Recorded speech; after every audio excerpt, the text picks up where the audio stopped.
consenso con unanimidad, ¿sí? Todo consenso por naturaleza tiene disensos, aún gobernando. El intento de cada gobierno es que el consenso sea lo más amplio posible y el disenso lo menor posible. Pero este acuerdo también deja partes afuera de manera deliberada, es una partición de agua, ¿sí? Generalmente las particiones de agua se logran, yo le llamo conflicto controlado, que es cuando se controla el consenso y el disenso por un lado, cuando alguien tiene mucho poder. Lograr una partición de aguas en una situación de debilidad o por lo menos de un consenso bastante puesto en jaque, como está el gobierno actualmente, es como un poco más difícil. Entonces, a tu pregunta específica, si llegó tarde, yo diría, no llegó temprano. Tarde nunca es en política, pero de alguna manera llegó temprano, no llegó temprano y llegó en una situación de debilidad. Cuando decís que hay una parte que queda afuera, ¿a quién te referís? Bueno, evidentemente todo lo que no está cerca de esa posición centrista, ¿no?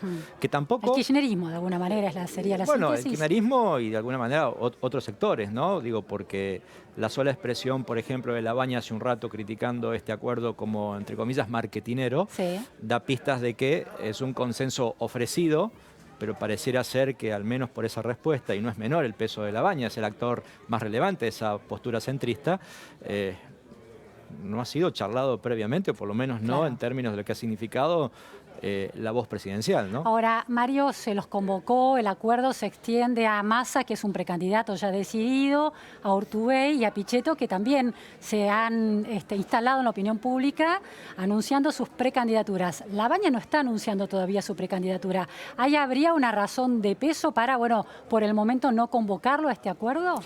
A ver, lo cierto es que Labaña ha dado más que pistas, ¿sí? Explícitas de su voluntad de poder encarar un proyecto. Entonces, yo diría, en términos de actores relevantes, está deliberadamente dejando como mínimo a la mitad del arco político, ¿no? Si uno suma el kirchnerismo más Labaña, te da la mitad, la mitad literal del electorado. Entonces, es bastante inimaginable hacer un acuerdo solo con la mitad del arco político, ¿sí? ¿Por qué analizás muy claramente que Labaña quedó afuera? ¿Lustó debió estar también adentro del acuerdo? Bueno, uno daba por sentado que Lustó era parte del acuerdo hasta que él mismo acaba de despegarse, si no me equivoco, hace 48 horas, ¿no? Entonces, es bastante raro. Hay un reacomodo de aguas y es como que hay un debate sobre el centro, ¿no? Sobre quién está de un lado o quién otro. Si tuviera que resignificarlo en función del léxico que usamos los argentinos hace una buena cantidad de tiempo, se está rediscutiendo los límites o las costas de la grieta, ¿sí? Esto no significa ni que se recree la grieta, ni que no se recree. Lo cierto es que pareciera ser que cuando el gobierno invita a un consenso, que es un consenso no de todos, sino de parte, claramente intenta lograr un conflicto controlado. Y el conflicto controlado técnicamente siempre implica una partición de aguas. Un conflicto controlado con la parte que queda afuera. Así es, evidentemente. A ver, y la lógica del conflicto controlado en esto, Luciana, es muy claro. Matemáticamente siempre es la mitad más uno adentro. ¿sí? Claro. De hecho, la experiencia, incluso, esto se vio al revés, se vio de los gobiernos nacionales populares o populistas, como se le quiera llamar, donde intentaron siempre generar electoralmente postura que siempre superen el 50%, ¿no? Con particiones sociales muy potentes. Sí, el enemigo está del otro lado. Que también lo han hecho incluso gobiernos de derecha, el caso de Uribe en Colombia, ¿no? No es un invento solo de las izquierdas. Ahora, Mario, llega en este momento esta voluntad de Cambiemos. Cambiemos ha tenido problemas para gestionar el consenso dentro de Cambiemos con los radicales. No se ha institucionalizado de alguna manera en la gestión de gobierno, sí en la actividad parlamentaria, pero en la gestión de gobierno los radicales se han quejado de que no tuvieron espacio. Ahora, en el periodo de crisis, lanzan un consenso que intenta incorporar la, digamos, potencia electoral de este peronismo racional. Llega por la crisis económica. No tengo herramientas para controlar la crisis económica, intento de alguna manera manejar la retórica de los valores. Entonces incorporo al peronismo racional y hablo de políticas de Estado. Por supuesto que ese es un intento. Consensos por la afirmativa, lo llamás vos, ¿no? Así es, habrá que ver si lo logra. Y particularmente lo más raro, lo más curioso, vos lo decías bien en primer término, que esto no es una alianza gubernamental, ¿sí? No es una alianza de gestión de gobierno, sino es una alianza de corte electoral y en todo caso de coordinación parlamentaria, por un lado. Sin embargo, lo más interesante, y habrá que ponerle la lupa, no es ni Urtubey ni Pichetto, sino básicamente es Massa. porque Massa era el actor opositor más importante en la colaboración temprana con el gobierno y dejó de serlo. De hecho, es sumamente interesante que hay una cercanía bastante interesante desde el punto de vista electoral entre el voto de Urtubey, por más chico que sea, con el votante de Cambiemos. La mejor imagen de Urtubey está dada por el sector de Cambiemos y no tanto por el sector del peronismo. Ah, qué interesante. ¿Sí? Massa, que estaba el sector de Cambiemos por el votante de Cambiemos. Por el votante de Cambiemos, que tiene buena imagen, pero no lo vota. Claro. Por eso es que su caudal es bajo, pero su imagen es mejor que la del resto. Claro. ¿Sí? Sostenido por aquí, ya no sostenido por el PJ. ¿Sí? Esto es una rareza. Lo otro es Massa, que ha aumentado su negatividad porque en su momento estaba muy distanciado del kirchnerismo y ahora también se distanció de Cambiemos porque ubicó una posición bien clara, en contra del kirchnerismo, de quien ya no habla. Se está acercando así un tanto al kirchnerismo. Sino más bien en contra del oficialismo. Entonces, nuevamente, quedar en el medio significaría un tironeo de su imagen que tiene un problema muy serio que en comunicación política le llamamos el desdibujamiento o el multiposicionamiento. Claro. Es una persona que está en muchos lados, ¿sí? Entonces se desperfila. No tiene un perfil ni una ubicación ideológica muy clara. Y me parece que también va a ser para ponerle la lupa, porque si su aspiración presidencial está intacta, como él dice que está, va a haber seguramente reducido su imagen y probablemente su caudal electoral. Bueno, otra cosa que sorprendió en relación a este acuerdo fueron los dichos de Cornejo, ¿no? Presidente de la UCR, que habló de correlato electoral, de que este consenso de políticas de Estado no solamente se trata de, bueno, fijar de aquí en adelante compromisos que cualquier partido político de centro o Cambiemos respetaría, sino que podría traducirse en un escenario electoral distinto. Y está esta especulación muy instalada en las últimas horas que dice que detrás de esta idea de 10 puntos y de este consenso y del trabajo de Frigerio, hay una PASO que contemplaría la competencia de María Eugenia Vidal, de Labaña, del peronismo racional y no la de Macri. Porque si hay que consensuar algo es que hay que cambiar y Macri no representa el cambio, sino la repetición de algo que no está funcionando. ¿Cómo lo ves? Bueno, lo veo osado, pero también convengamos que uno de los riesgos que hacemos ahora es analizar a tiempo real, que es habitual en el periodismo, corresponde, pero por ahí hay que tener muchos cuidados, ¿no? Es como muy extraño que el presidente de un partido, socio de la coalición electoral, tire al aire y esto represente vulgarmente un bolazo, ¿sí? Es bastante inimaginable que así fuese, porque imaginemos que la negativa de los otros socios invitados fuese explícita y rápida, significaría una merma de autoridad, ¿no?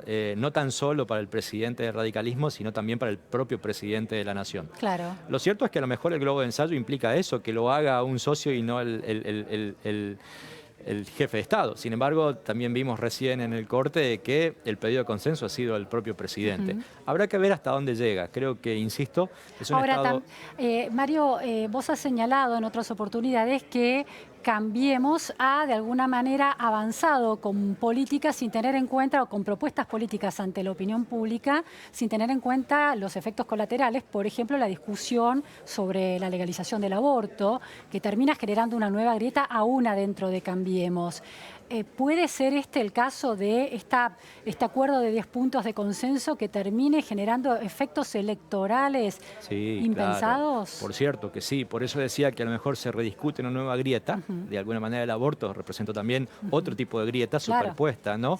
Habrá que ver. Argentina tiene una característica muy particular, que es que su sistema de partidos está roto. A mí hay una expresión chilena que me encanta, que está descuajeringado, ¿sí? Está desarmado, está deshilachado, así es.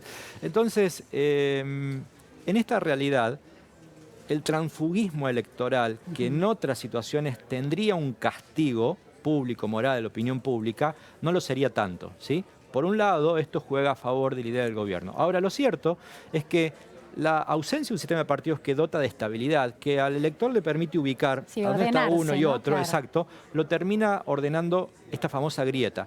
La grieta es una palabra muy vulgar, grosera y llena de connotaciones localistas. Le voy a poner un nombre que en la ciencia política usamos, que es procesos de hiperideologización, que se traducen de una manera más sencilla, que es cuando la discusión política entra en los procesos más cotidianos de la socialización de la persona. Mi casa, mi familia, mi trabajo, el WhatsApp. ¿Sí? Entonces, digo, para sacar la palabra grieta, Sí. Estos procesos de hiperideologización implican polaridades, implican extremos. Entonces, lo más aproximado al orden lo ha dado ese proceso, independientemente que sea bueno o malo o que sea agobiante para los argentinos. Independientemente de lo bueno o de lo malo, es ordenador. ¿Sí? Es ordenador. Entonces, es probable que en la ausencia de un sistema de partidos, esa postura, ¿sí?, sea ordenadora. O lo que llamamos también en la ciencia política los clivajes, que son dicotomías. Hoy pareciera ser que, como fue el kirchnerismo y antikirchnerismo, hoy fue el cambiamismo y el anticambiamismo, por así decirlo. Ahora, en ese escenario que describís, este centro de peronismo racional está siendo disputado, de alguna manera tentado, como una especie de, de cinchas opuestas, por el kirchnerismo por un lado, en el caso de Massa, que de alguna manera hay una cercanía, y por Cambiemos del otro. ¿Cómo la UCR va a tener que enfrentar una discusión interna acerca de si sí o no dentro de Cambiemos? Y otra de las lecturas es que este consenso con su correlato electoral, donde podría haber una PASO que incluya la Baña, evitaría la fuga de radicales hacia la Baña por fuera de Cambiemos. Seguro, yo creo que el gran desafío de la Baña es poder aceptar ser candidato en una PASO y no candidato único como es su pretensión, o por lo menos su pretensión declarada, y avanzar hacia un proceso de ingeniería electoral más complejo, porque la Baña por sí mismo cómodamente aparece tercero frente a Cristina Fernández de Kirchner, frente a Mauricio Macri, y en candidatos. Por espacios también forma parte de un espacio que es cómodamente tercero, ¿sí? Si representa Unidad Ciudadana, si representa Cambiemos, si representa algo cercano a Alternativa Federal, aunque él ha dicho que no es parte de Alternativa, es otra cosa, ¿sí? Ahora, pero eso desde la Baña, pero desde el lado de los radicales, si quieren evitar una fractura del radicalismo y si quieren evitar que el radicalismo se salga de Cambiemos, el hecho de que la Baña sea parte de la oferta electoral de esas PASO, de un Cambiemos ampliado con Urtubey, Pichetto y eventualmente la Baña, aunque ha dicho que no por ahora, ¿no evitaría la fuga de los radicales? Sí, pero este es el dilema del Kiva. Una cosa es la Baña siendo parte, no como candidato único, sino siendo parte de un espacio centrista que involucraba inicialmente a Massa, a Urtubey, a Pichetto, probablemente alguna pata socialista o progresista, ¿sí? En donde con comodidad, aparentemente por los números, la Baña podría ganarlo, ¿sí? Entonces la pregunta es, ¿cuál es el incentivo de la Baña que podría ganar con comodidad en ese espacio centrista? Que además la sumatoria de ese espacio ya da más en intención de voto que el propio Cambiemos, para salirse de ese espacio e irse a competir con Vidal, por caso. Para crecer en votos y se lleva a algunos votantes de Cambiemos. Claro, el tema es que la competencia es muchísimo más compleja. Él podría llegar a una segunda vuelta siendo parte del centro y no necesariamente compitiendo, por ejemplo, si la renovación en esa hipótesis que vos planteabas se hace, excluyendo a Macri con Vidal, por ejemplo, es bastante difícil que la Baña hoy le gane a Vidal en este espacio ampliado, ¿no? No digo imposible, pero es como su competencia. Si él tenía reparos en ser uno entre tantos en el centro, que la ganaba con comodidad, ahora es uno entre tantos en un espacio... El centro más Cambiemos. Así es, que no la gana con comodidad, ¿no?